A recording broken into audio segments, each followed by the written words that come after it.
Cinema ప్రపంచవ్యాప్తంగా సంచలనం సృష్టించిన సంగతి తెలిసిందే.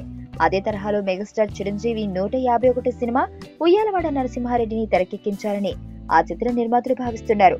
ఈ సినిమాలో నటించేందుకు తమిళ, హిందీ ఇండస్ట్రీలో పలువురు టెక్నీషియన్లను, నటీమణులను సంప్రదించారని సమాచారం. ఈ ప్రతిష్టాత్మక చిత్రంలో చిరుకు జతగా నటించాలని పలువురు బాలీవుడ్ భామలను సంప్రదించినా ఫలితం దక్కలేదట. చిరు వయసుకు తగ్గట్లు ఐశ్వర్యరాయ్, విద్యా బాలన్లను ఈ సినిమాలో నటించేందుకు సంప్రదించారు నిర్మాతలు. వారి నుంచి ఎటువంటి స్పందన లేదని సమాచారం.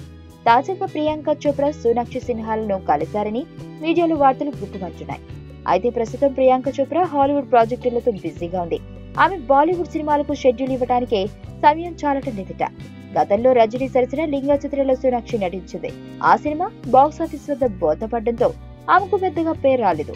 దీంతో ఆమె మరో సౌత్ ఇండియన్ మూవీలో నటించేందుకు అనాసక్తి చూపుతుందట. దీంతో హీరోయిన్ విషయంలో నిర్మాతలు తలలు పట్టుకుంటున్నారట. ఈ నేపథ్యంలో చిరు సరసన నటించేందుకు అనుష్కను సంప్రదించారట నిర్మాతలు. తన కాల్ షీట్లను అడ్జస్ట్ చేసుకుని అనుష్క చిరుతో స్టెప్పులేస్తుందో లేదో వేచి చూడాల్సిందే.